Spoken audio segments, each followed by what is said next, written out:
Presented by Prize Picks. Get $50 instantly when you play your first $5 and use the promo code. Welcome to Light Years. Dude, it's July 27th. We might go all of July with no signings. I think we're going all of July with no signings and no movement. This is like the NBA version of like fucking, like mustache or like no nut November or some shit like that. Like I don't even know what you call this, to be honest with you. I don't know what you call it, We've been making the chair jokes, obviously, and those are fun. This feels like it's progressing towards like Clockwork Orange, where we're just like stuck in the chair and our eyes are peeled open and we're just watching all of this happen and we have no choice but to watch it.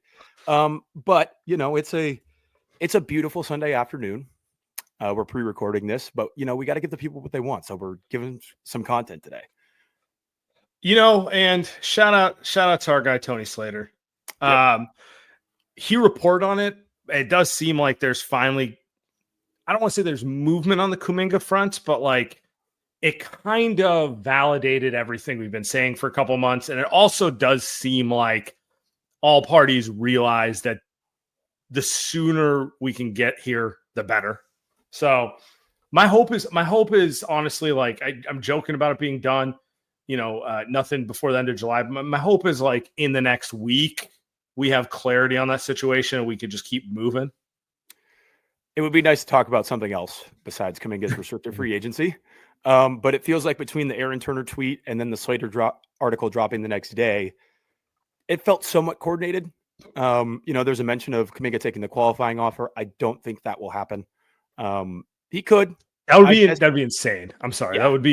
It would be insane for him to take the qualifying offer when the Warriors are willing to put like $50 million guaranteed in front of him at minimum. Minimum. I would think 360 is probably the baseline. And the last year, maybe with I don't know if it'd be a team option or a player option, but you got to take that money if it's in front of you, even if you're not happy about it, because he really hasn't made like the generational wealth yet. Like he's in a position to do it, but the qualifying offer, it's just so many things can go wrong with that, and I do think if you're a young player who takes the qualifying offer, and I mean, obviously they're mostly are all young players who would take that. I do think the way that ownership works in any professional sports league, there is a certain amount of, and I'm not saying it's right, but there's a certain amount of like, oh, this guy doesn't want to play ball, essentially. And like I said, I'm not saying it's right, but there's going to be a certain amount of like distrust from ownership towards the player, or towards their agent, towards their representation. So there's so many risk factors that come with that. And I just look, the other part of that is you can get away with that if you are LeBron. If you're Cooper Flagg in 4 years, Oh, yeah. Like the more difficult you are to deal with, the better you better be as a player. Because to your point, like the more teams look at you through the lens of, he's kind of a pain in the ass. And is he really worth it? Or can we just find a guy who can do most of what he does? Because like LeBron's been kind of a pain to manage for the last 15 years. But you also get why every team deals with it, because he is that good, right? Like that's like that's if I had one frustration with the Warriors, it's their naivete of not knowing what they don't know makes them take Steph for granted. You know what I'm saying? Like the guy being good enough to be your franchise guy and kind of conducting himself like he's just a vet minimum for the most part. Like you do not get that. Your next franchise guy will be more dramatic, will be a little more difficult to deal with. That's just the reality of it. They were born on third base and they thought they hit a triple. It's the classic like cliche. And it's, it's the same. The Duncan comparisons have come a bunch, but like you even look at like also, look at by the way, look at the Spurs since Duncan, and they lucked into Wemby, and I'm sure they'll be good again. But like all the post Duncan years, it's like, oh yeah, Pop, great coach, really stable organization, 31 wins. Like very middle. I guess that Duncan guy kind of mattered more than Pop. Sorry, like and I say that Pop's like one of the 5 best coaches of all time. The same will be true of Steve Kerr. He's only going to be as good as the best player he has to coach. Different sport, but it's the same as Brady and Belichick. Sure. Like Belichick, great coach, has a lot going on in his personal life.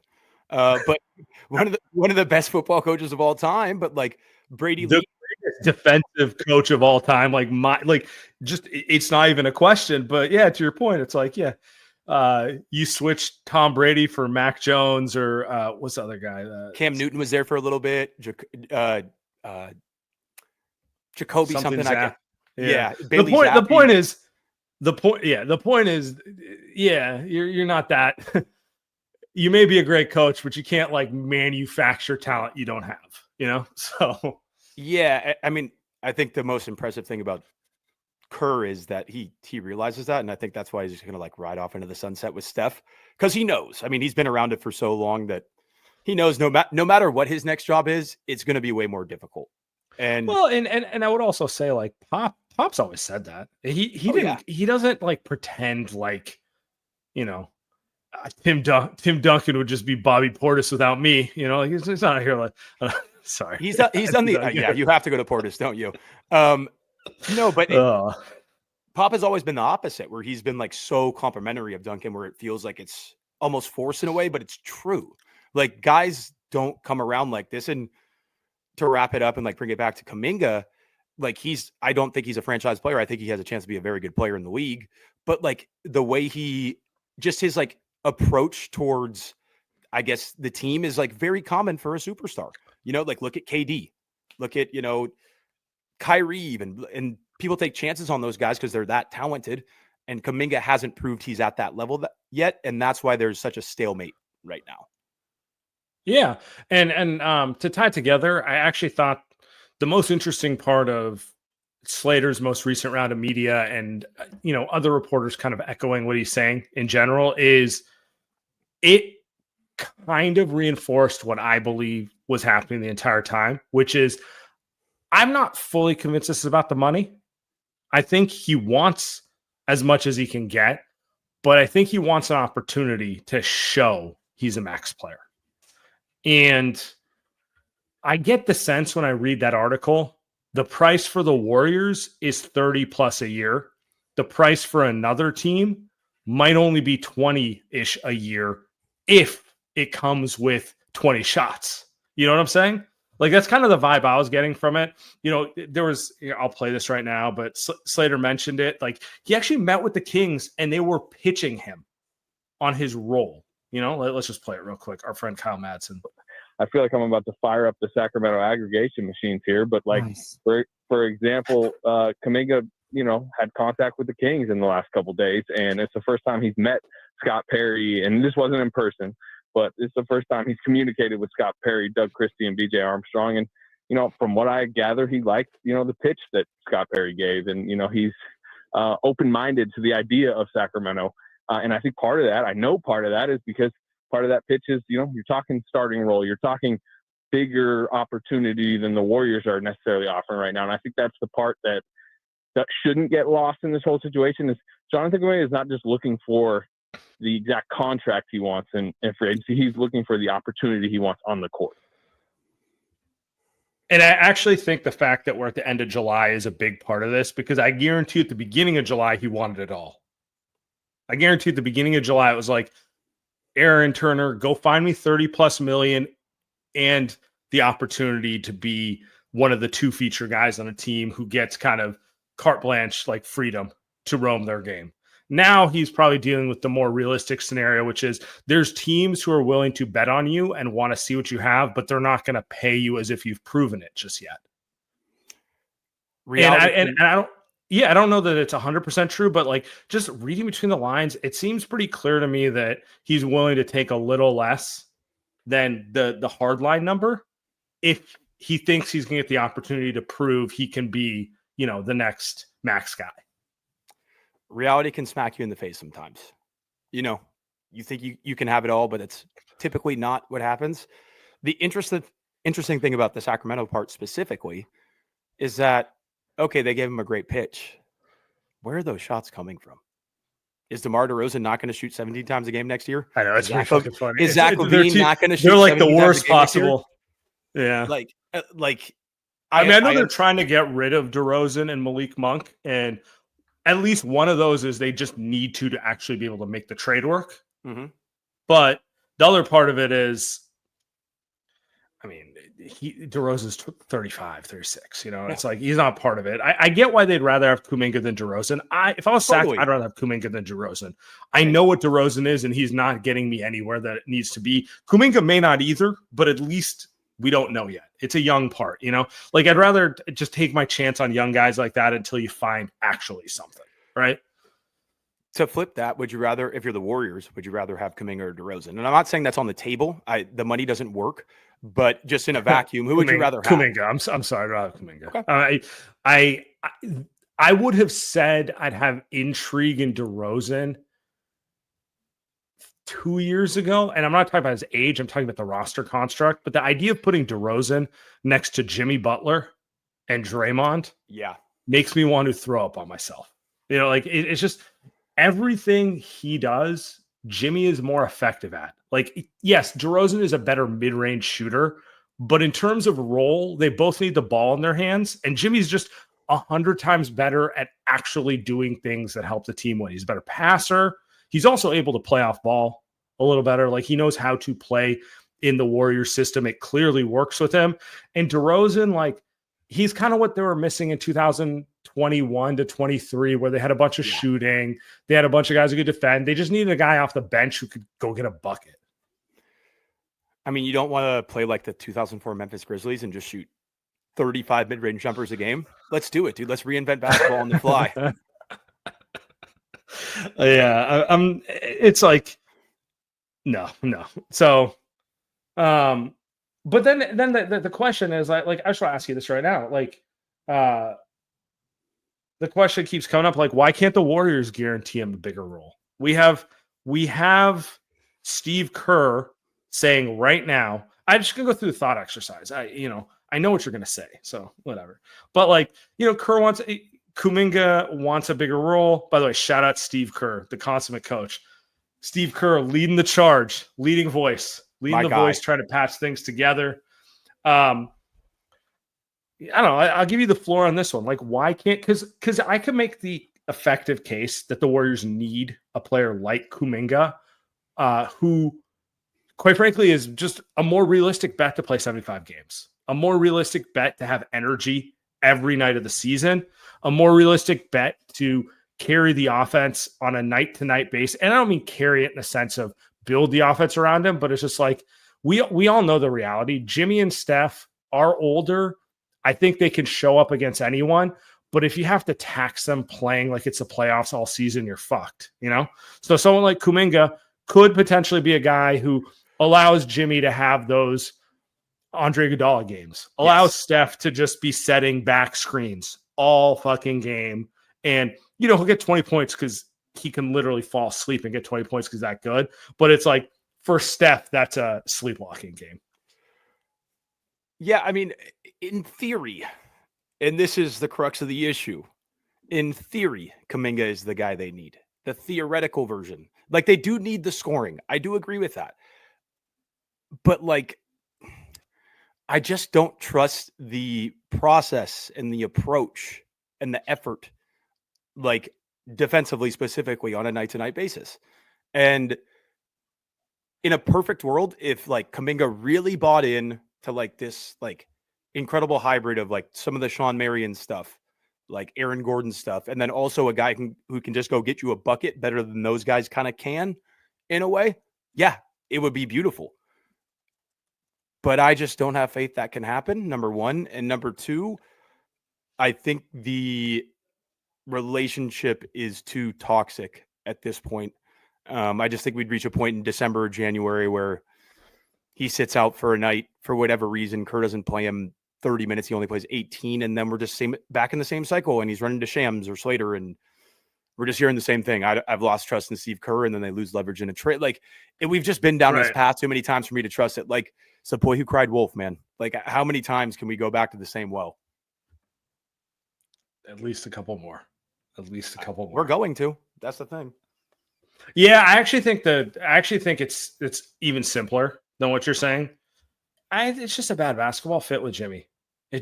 Jimmy does not shoot the ball. Jimmy is one of the best post-up wings in basketball. Like, The only wing I can think of who's better operating out of the post than him is LeBron. Yeah. Absolutely. And so it changes the geometry on the court. Every time Kuminga had success, he played the 4 and they played like a spread. Like they essentially played him like he was Giannis. I'm not saying he is Giannis, but it was a whole, like, let him just attack the paint where he has one-on-ones and no help. If you go look at the games where he was the most productive in the early part of last year, it was like Wiggins, Buddy, and Steph starting on the perimeter. So 3 legit shooters, and they'd have like Draymond or someone like that at the 5, and it allowed him to do what he does best, which is like athletically, he's very hard to stop in an open court, right? Those opportunities don't exist, and I don't think he's capable of like GP2 is not a shooter, but he just like innately understands cutting and moving off ball. Yeah. That's not Kuminga's game. So it leads to these situations where Kerr benches him, and then the second aspect of it comes in.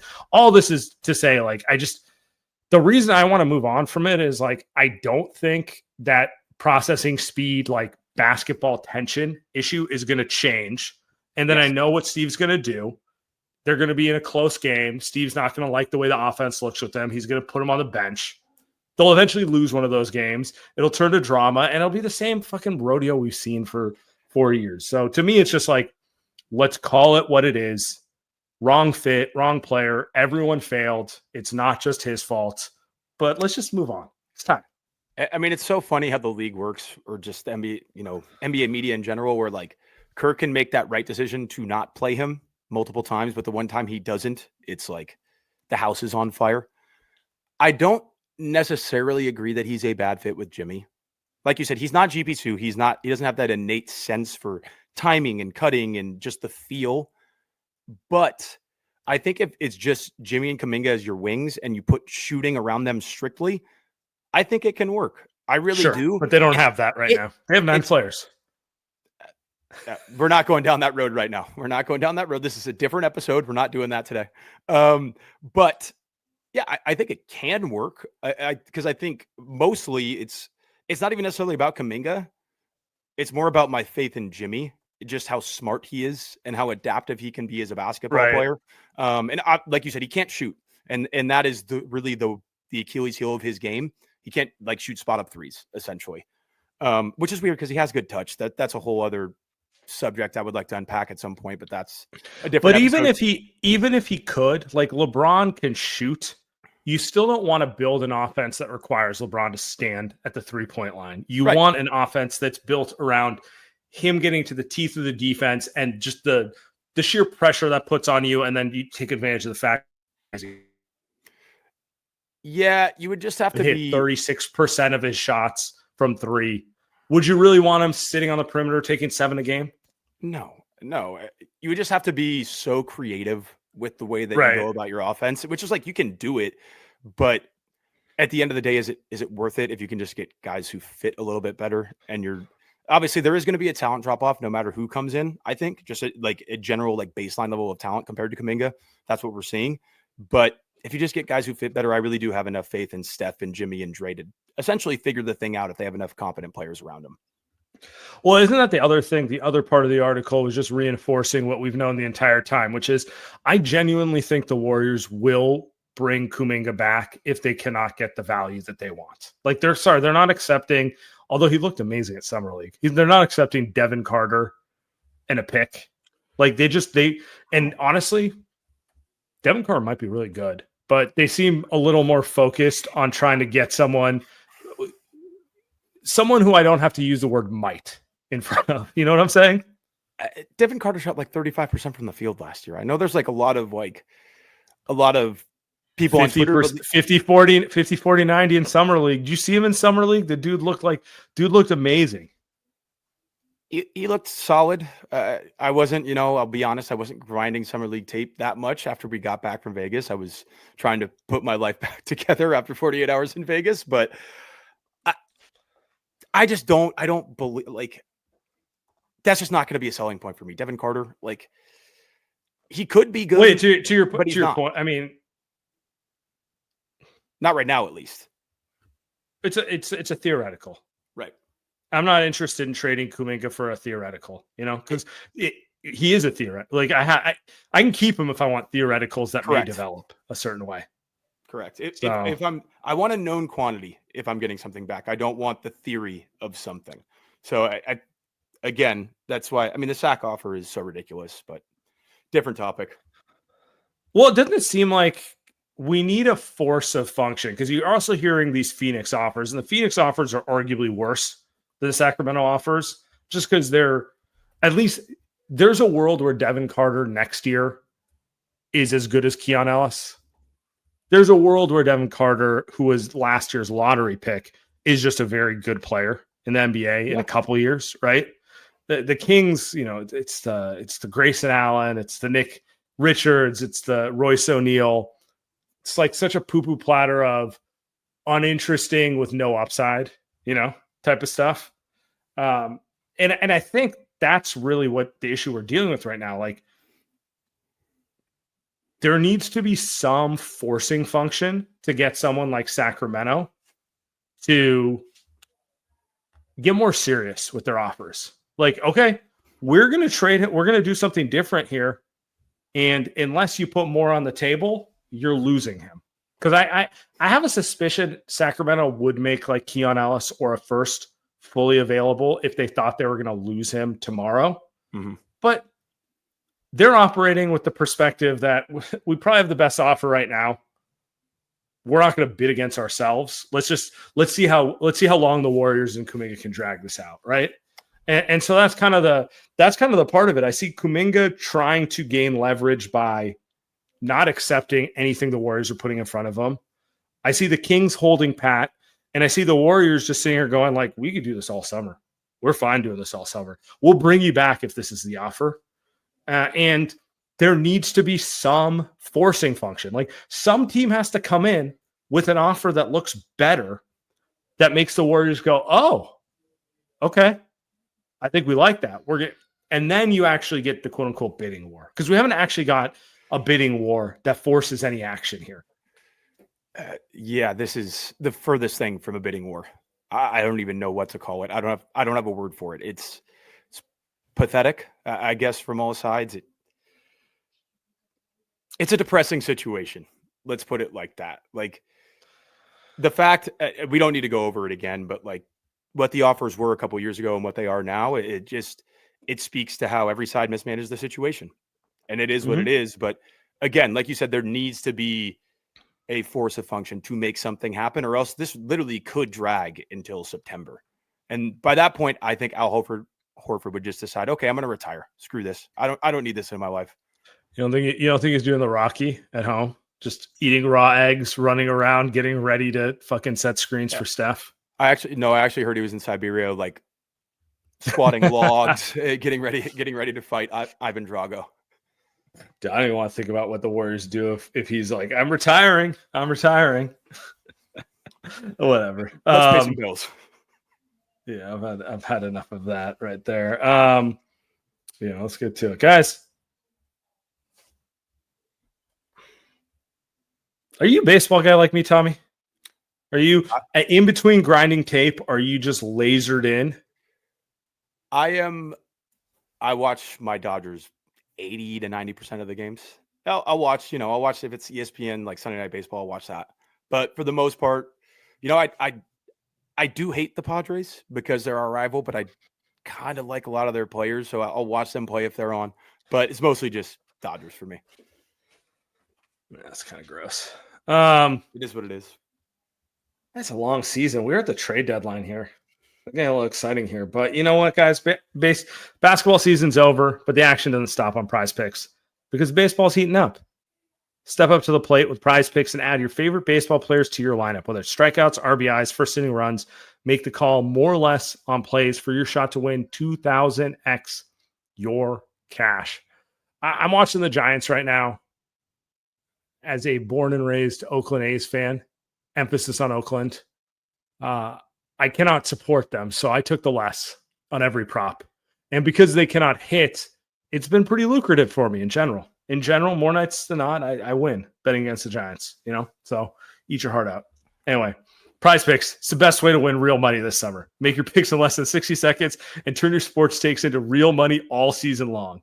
Guys, download the app today. Use the code LightYears. Get $50 instantly after you play your first $5. That's code LightYears. Get $50 instantly after you play your first $5. Prize Picks. Run your game. Light Years Podcast. We are brought to you by Factor. When was the last time you had a meal that was both healthy and delicious? Made you feel good, right? Have you ever had that same feeling when taking a supplement? Well, now you can with Factor Form. Most of us dread drinking greens, but Factor Form has changed the game. You'll actually crave your greens. As the sister brand to Factor Meals, Factor Form was designed to work hand in hand with your meals, making nutrition effortless. Daily Greens is a green powder by Factor Form you'll look forward to drinking. Just one scoop delivers 100% of your daily nutrients, filling nutrient gaps, supporting whole body health, and helping you feel your best. So start your day right with Daily Greens by Factor Form at factor75.com/lightyears to get 40% off plus free shipping on your first order. That's factor75.com/lightyears for 40% off plus free shipping. Factor75.com/lightyears. All right. So I meant to get to this like 15 minutes ago, but we ended up in the same chair conversation we've been in for like 2 months. But a question I've been getting from friends is, what's the deal with Keon Ellis? Is he actually good? Like, I literally got a text from, I'm not going to say who, but one of your favorites on the timeline, just like, is he really that good? Is he really that good? And, you know, the nerd in me came out. I had to argue on behalf of Keon Ellis because I'm a big fan of not just him, but like that style of player in general. And I think it's worth diving into because I completely understand why most people are curious about why there's so much interest in him, unless you're grinding tape like Tommy and me. Like, he's not like the Kings suck. He's not one of their 2 or 3 leading. Like, everyone knows who Levine and DeRozan are. Keon Ellis sounds like pretty fucking hipster. Let's not lie here. So I'm gonna give you the floor. I got my own thoughts on it, but like, do you actually think Keon Ellis for Kuminga is a good return? And give me your case, why or why not? Yes, I really like Keon. 6'3", 6'4", about 6'9" wingspan. He is in the mold of like that. 6'5". Combine measurement 6'3". Just looked it up. 6'3.75" without shoes. That's 6'5". Love that on the basketball. Okay, on the basketball 6'5". card. We'll go with 6'5", but he is in the mold of like kind of that guard that the Thunder has. He's a little bit more spindly than like skinnier than like a Caruso or a Lou Dort. Obviously, like Lou Dort's a tank, but like the same archetype. Kason Wallace. I would say honestly that's a very good comparison. Very similar to Kason. And he's, I mean, obviously he kicked the Warriors' ass in the play-in a couple years ago. Like, well, yes. Okay. Someone else had to mention it. To me, like, Keegan got the headlines for the shots. To me, he was the player who turned my head the most on the floor that game. Yeah, he is one of those guys where it's like, it sounds so cliche, but like the box score doesn't always necessarily do him justice. But he also, like, he shoots the hell out of it, man. Like, last season, and I mean, for his career, he's only been in the league for 2 years. Last season, 49 from the field, 43 from 3, 85 from the line. Like, only averaged 9 points a game, but the guy can really shoot the basketball. Most guys who are he still has some flaws defensively because he's slightly, like, he's a little bit skinny, undersized if he's guarding like a bigger wing, but like, he's always going to play hard. His attention to detail is very, very good. He has, from what I've watched, incredibly quick hips, slides his feet really, really well. Most guys who have that profile as a defender, they don't shoot it like he does. He is a legitimate shooter. He's obviously not Klay Thompson. He's not coming off down screens and bombing threes. But if you're shooting 43% from 3 over your career, because that's his career, he's 42.9 on his career over 2 seasons. That is elite.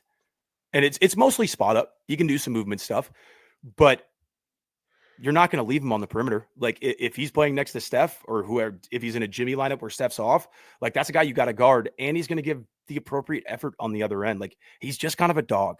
And we talked about this with Ant when he came on the pod. We did some draft stuff, but we got into some stuff about the finals. Every guy on the floor in the finals was an absolute dog, you know? And so Keon Ellis fits that mold. It's not just about the skill set necessarily. It's about the mentality. And he's young, obviously. It'll be his 3rd year next year, but he's a guy that I could see I don't think he would He'll be be scared of a 25 playoff next environment. season. Right. So he's an older third-year player for the NBA today, but I don't think he would be scared of a playoff environment. You know, he might miss some shots because that's just going to happen, but he's not going to be scared of the moment. So I have a couple other thoughts to add on that. One, he shot 50% from the corners.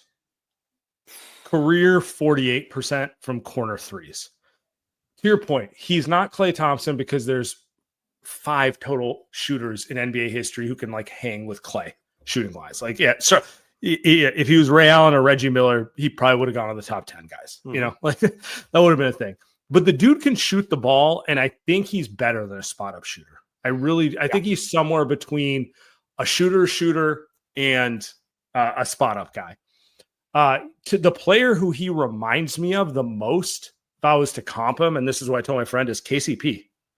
He's a little skinnier, but similar size. Like they're 6'4" without shoes, 6'10", 6'11" wingspan, which makes them play bigger. They really disrupt ball handlers. They really know how to get around screens. They really know how to harass guys with the ball. And they can shoot. 1.5 steals a game in 24 minutes. Just didn't mean to interrupt, but 1.5 steals a game in 24 minutes last season. Like that is a high level of disruption. I also think the shooting, you mentioned it, but like it's those guys usually can't shoot the ball, which means you can literally play them in any lineup combination. I think the thing we talked about this with Ethan like 6 months ago, but like the whole like weakest link theory, like you have end of the day, the Warriors' ceiling is, or like their playoff hopes are going to be defined by Steph, Jimmy, and Draymond. And what you want to put around them is guys who aren't weak links. This is a non-weak link. And the last point I'll make on it is, you know, these type of guys, if they're stuck on a team where their stars are DeRozan and Levine, like they're going to make winning plays. It just isn't going to matter at the same level. That it's like, I mean, we just watched with Caruso, ironically, who was with Levine and DeRozan in Chicago. Nobody. I mean, we knew he was a winning player because he did it in the bubble, so it was a little less of a hidden. But it was the exact same thing. The guy was an obvious, like, get this on a playoff team where he's the fourth option on offense and he's guarding your, he's playing defense and he's going to be amazing. He was just hiding on a bad team. That's how I view Keon Ellis. I think he also has a little more upside as a shot creator. I don't think it's, he's going to come back next year and like be able to get to like his mid-range, like he's like Shea or anything like that. But I do think as a smaller guard, he obviously is a better ball handler than most wings. Like he can bring the ball up. You can initiate some offense through him. And at some point he's going to be able to like, oh, they're closing out on me, 2 dribbles. I can pull up into a 15-footer. I can pull up into an elbow jumper. And it's not something you want, but it's like, I think part of the reason also these defensive guards have been so prevalent is because by nature of being a guard, they have more skill on offense. It's not just shooting. It's the ability to, you've probably played point guard on most teams in your life up to this point. You're not an NBA point guard, but you've played point guard. You understand how to read the floor and make a basic read. And that's the other part of guys like him, like quick decision maker, can play comfortably off of Steph and Jimmy, and they'll get all the credit, but it's like you put the perfect player to amplify them. And that's like something we were complaining about with this roster where it was like, I like the way they play together, but do the pieces around them amplify them? Like the obvious all-time example of this is Andre Iguodala and what he did for Steph and Clay, that sort of thing. So it's not the same thing, but like, I agree with you. I think he's well worth it. And then I also think they're not that easy to find. People think just role player, like how do you trade a guy with potential star potential for a role player? And I'm sitting here going, bro, there's like 10 guys who can do what Keon Ellis does in the league, and 5 of them are on the Thunder. Like there's like not a lot of guys who can legitimately guard the other team's best ball handler at a high level, be that disruptive defensively, and they fit around whatever you have going offensively. There's only a handful of them. They're hard to come by. If it was that easy, like they wouldn't get $20 million contracts, which is what Caruso got immediately, which is what Lou Deng got. Or like in Drew Holiday's case, who's like the apex version of this, or like Derek White, Did you say Lou Deng? $30 million. Did you say Lou Deng right there? No, I said Lou Dort. Okay. So I think the Caruso thing is perfect to bring up. Not that they're necessarily the same exact player. Josh Giddey, high potential player, way different than Kuminga, different skill set, different approach to the game, whatever. Probably more he's clearly more talented than Caruso. Correct. Do the Thunder win the championship this year without Caruso? No, the Nuggets beat them. Correct. It's a tough 6-game series in the second round, which ironically is exactly how they lost last year without Caruso. And so I'm not saying Keon Ellis is impactful as Alex Caruso, because I think Caruso is probably one of the more special perimeter defenders we've seen. And even like he guarded Jokic, obviously, in Game 7. Like he is one of the more special defenders we've seen in probably the past. Fouled him every play. I'm not gonna lie. He did. It was ridiculous what they were letting him get away with. But at the same time, like the guy is an incredible defensive player and obviously has a very high level of feel, can make enough open shots. But I think just the premise of the swap for like the super talented guy for the consummate role player who's actually very good at everything that their role specifies can elevate a team more than like the nebulous talent can. Right. And well, also we don't really consider defense talent. That's the other part of the conversation, which is like, there's an assumption Kuminga could be a great defender.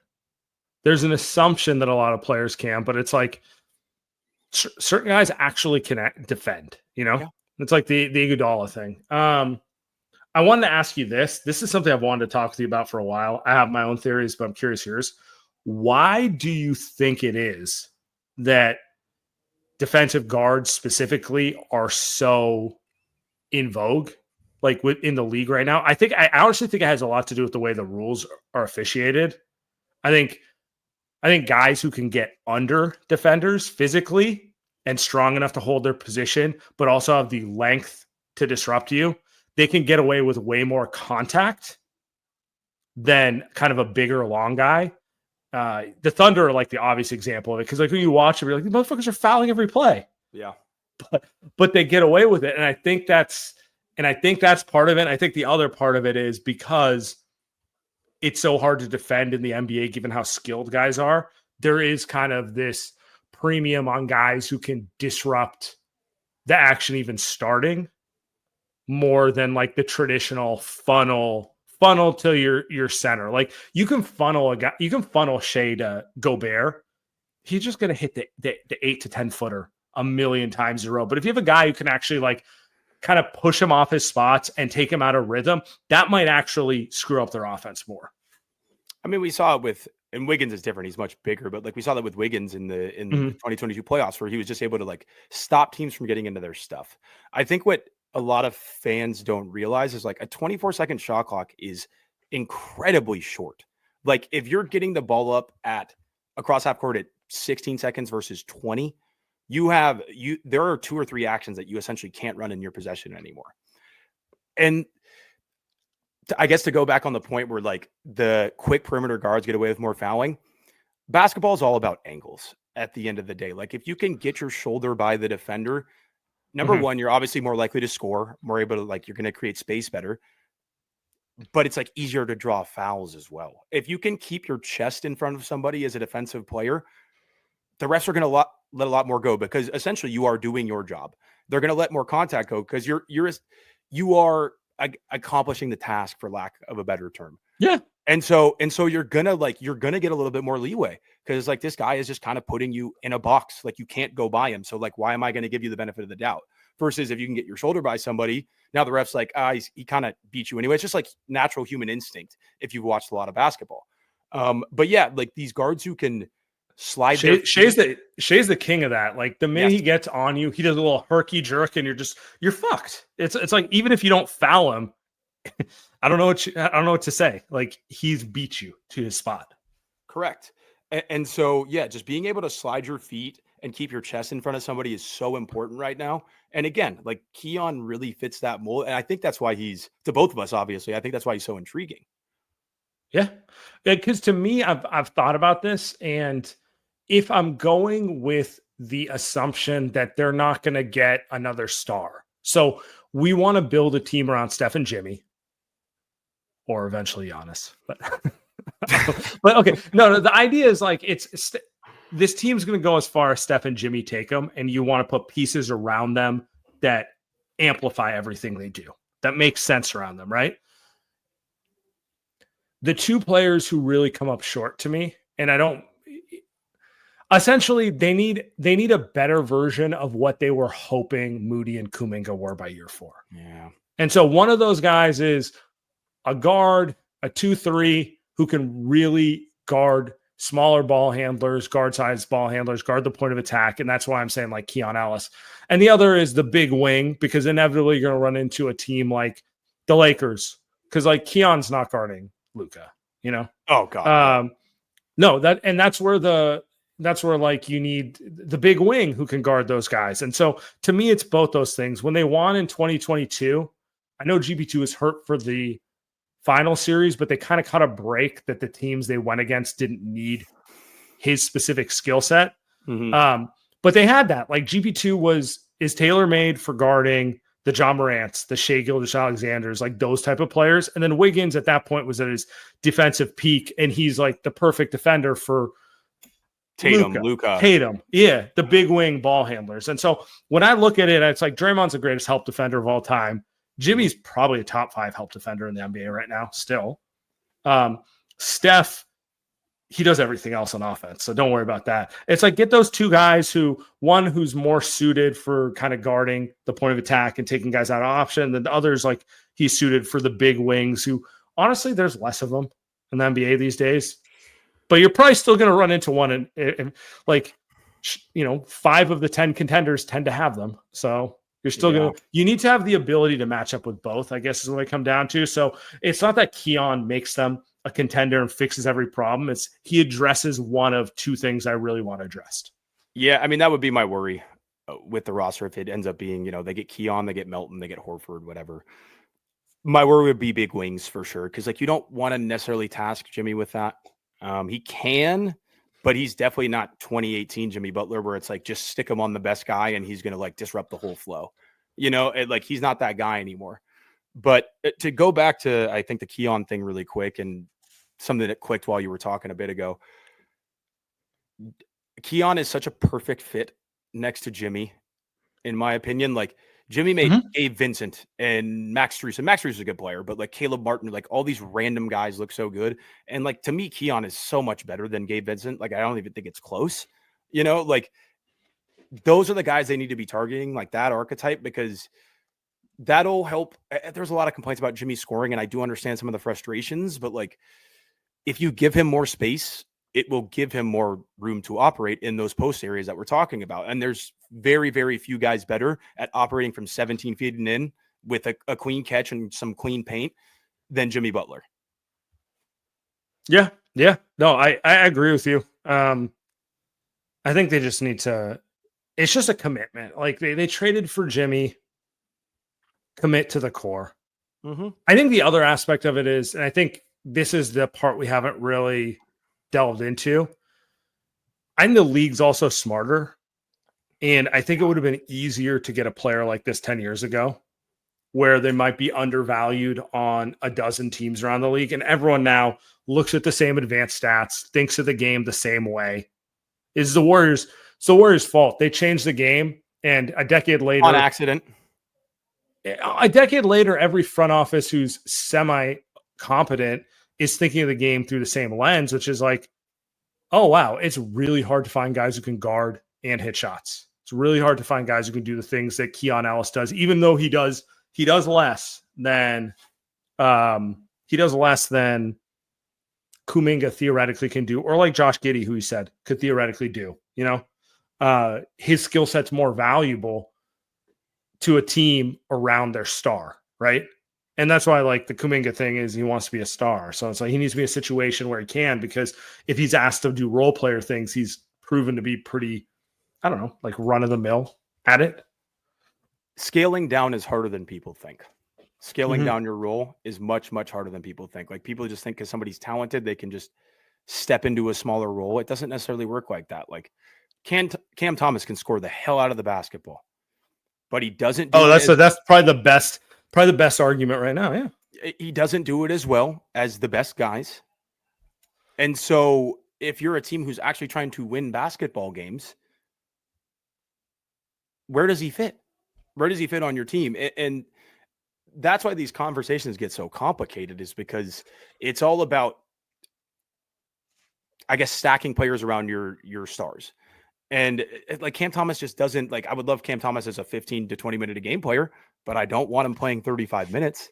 Whereas like Keon, I would probably be okay with him playing 30 minutes because I know he's always going to do the right thing and he's never going to go rogue. So if you have the Steph Curry and the Jimmy Butler, that guy is just, even though he's not as talented, like if you just go to an open gym, Cam Thomas is going to cook. He's going to look like the best player in the world. I mean, open gym, Michael Beasley is the best player in the world. Correct.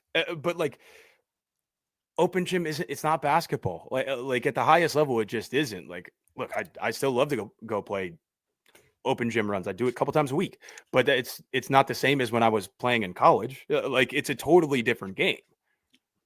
Yeah, no. And I think that's actually the key point. Cause like most teams view a guy like Cam Thomas as, man, he can win 6th man of the year. Mm-hmm. I'd love to have that type of offense off my bench. He'll win me a dozen games a year when my team's dragging ass and I just need buckets. But those teams are not paying top dollar for that. They're paying bench dollars for that, right? Mm-hmm. And he's looking at it from the perspective of Jabari Smith got 25 a year. I'm better than him. You know, Caruso got 20. Caruso can't put up 40. I did that 10 times last year, you know, like, and that's kind of a mindset thing, but that's kind of like where the league is right now. And Kuminga's not all the way there because I think there's a more intrigue around him because the reality is he has size. He just, he's 6'8", like he's 6'7". He's got the 6'6". I'm calling Keon 6'5". I'm calling him 6'8". So everyone's wearing fucking step up shoes. Let's be real. No, I like to go with the shoe measurement. This is so random, but it's like every player in history has always used their shoe measurement as their height. Yeah. Like Jordan 6'6", Kobe 6'6". It's like, all right, well, if you're measuring them barefoot, the answer is probably 6'4" and 7/8", or you know, something like that, right? That's fine. I just hate like being like these guys are shorter now than they were in the past. No, it's just a shoe thing. It's just the reality. I don't know why. I don't know why the league did that. Like, what was the point of measuring guys without shoes? Nobody plays basketball without shoes. This is the downside of the nerds. The desire to have everything as accurate as possible. It's like, sure, I get it, but like you're trying to reframe people to think 6'3" is a big guard, and it's just not going to stick. It's not going to stick in people's like mental acumen of how they think about NBA basketball. They're just going to think small. So, I mean, like I know a lot of people who are 6'3". I don't know many guys who are 6'5". Like there is a big difference there, you know, just in everyday life. So you have like a mental, so when you see 6'6", you're like, wow, you know, yes, that sort of thing.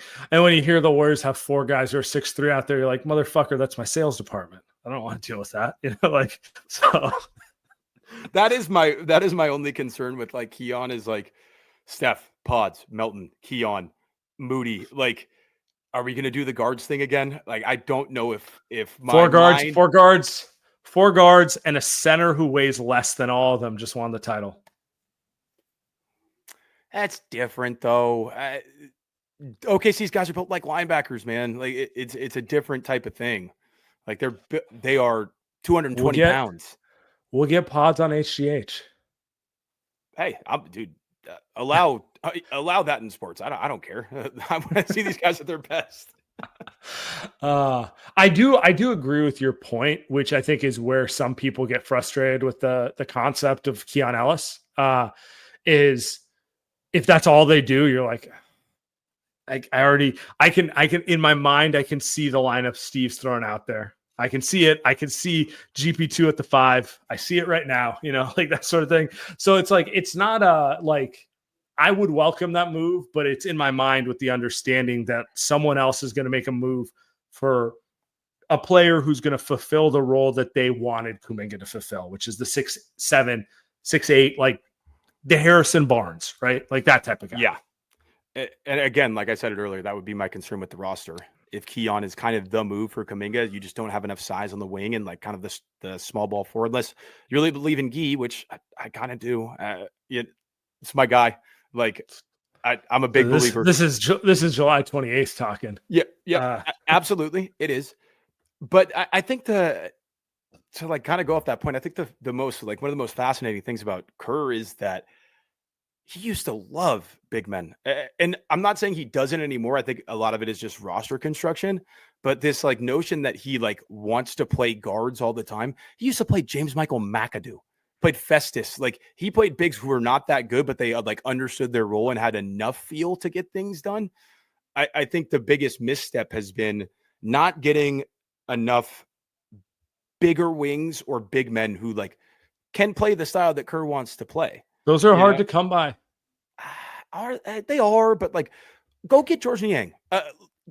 Like that's not hard to come by. They got slow-mo last year. I wish the roster construction would have been different because I think slow-mo could have been so good for us. I really do. I'm such a slow-mo believer. Such good feel, size. It's incredible hands. Can't shoot the basketball at all, but like, yeah, I know what you mean. Remember last September when some grainy footage hit the timeline about how he remade his shot? It's the most broken shot I've ever seen in the NBA outside of Michael Gilchrist. It's ridiculous because he has good touch. That's the crazy part to me. He actually get him the ball in the post like 8 feet out. It's in every time. Yeah, but he really is one of those guys who's far more talented than his role in the NBA. Like you just watch him play basketball. He's a 6'10" point guard, like an actual point guard. Yeah. He's a fun player. I mean, I love it. This is an entirely different topic for a different day, but I'm so frustrated by like the lack of teaching about how to shoot a basketball, just in general. I think it drips even into the NBA. How is that guy not able to like have a basic spot up 3-point shot? It's not that difficult if you understand how to play basketball and you have good touch. I just think these things just fall by the wayside. But again, like I said, it's a different topic for a different day, in my opinion. I mean, he can shoot. You're if you really want to be honest about it, you're saying he cannot shoot 5 feet farther back than he is comfortable at an NBA level.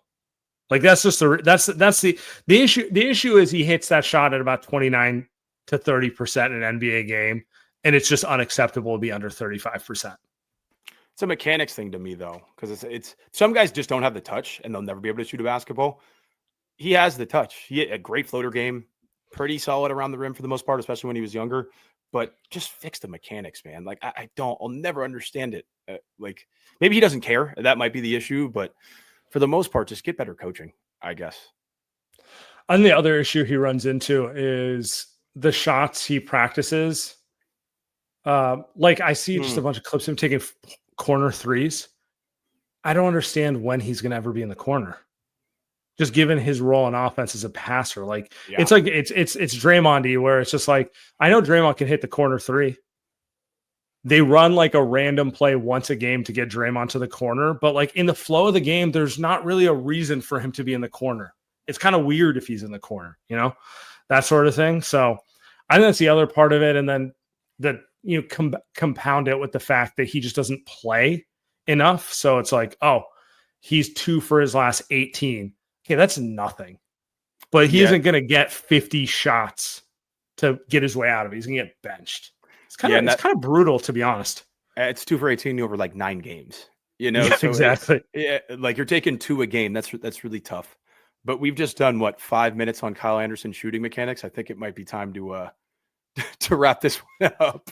Yeah, we can get out of here. We did our best Keon Ellis thing. Let's see. We'll get into it more. Appreciate everyone. Subscribe.